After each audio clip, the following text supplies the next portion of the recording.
Bonjour, je vous présente aujourd'hui la mise à jour de l'analyse technique de l'or et de l'argent, tous les deux tradables à partir de la plateforme de CMC Markets. On va commencer par l'argent libellé en dollars et on voit que malgré les baisses auxquelles on peut assister depuis juin, on est toujours en tendance haussière et cela se voit au fait que les pics soient ascendants et que les creux soient ascendants aussi.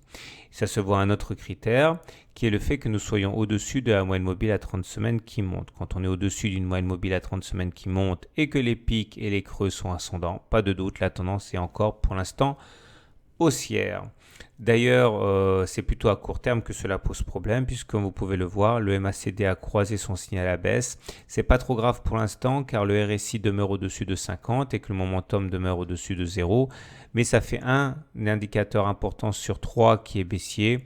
On va dire que c'est mitigé à tout le moins. En tout cas, si la baisse en cours devait continuer, eh bien un retour sur le support ici à 18 $ n'est pas à exclure. Vous voyez que ce support est fort, on rebondit régulièrement dessus, mais en tout cas, aller le chercher ne serait pas exceptionnellement rare en termes de scénario. Par contre, pour se départir de la tendance baissière, il faudrait passer au-dessus de la résistance ici, qui est rouge et qui bloque les ascensions de l'once d'argent. Alors, l'Ichimoku ne dit pas autre chose, on est au-dessus du nuage, donc on est en tendance haussière. Par contre, on a cassé la Tenkan. On a un deuxième rideau défensif avec la Kijun ici aux alentours de 18 $ l'once. Donc pour faire simple, je récapitule, c'est haussier, mais à court terme, on est en consolidation sans que pour l'instant cette consolidation soit à prendre trop au sérieux. Il nous reste donc à voir maintenant l'or. L'or est dans une configuration totalement voisine. Les pics sont ascendants, les creux sont ascendants et on est au-dessus de notre moyenne mobile à 30 semaines ici qui est à 1286 $ l'once. Donc la tendance est haussière au regard des mêmes critères que pour l'argent. Mais là aussi, les indicateurs techniques se fatiguent. Le MACD est sous son signal, le RSI décline fortement tout en se maintenant au-dessus de 50.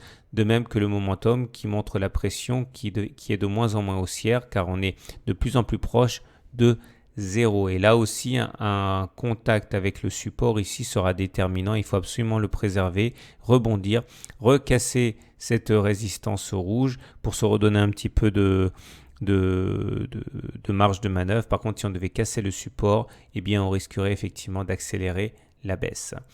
L'Ichimoku dit la même chose que pour l'argent. La tendance est haussière puisqu'on est au-dessus du nuage.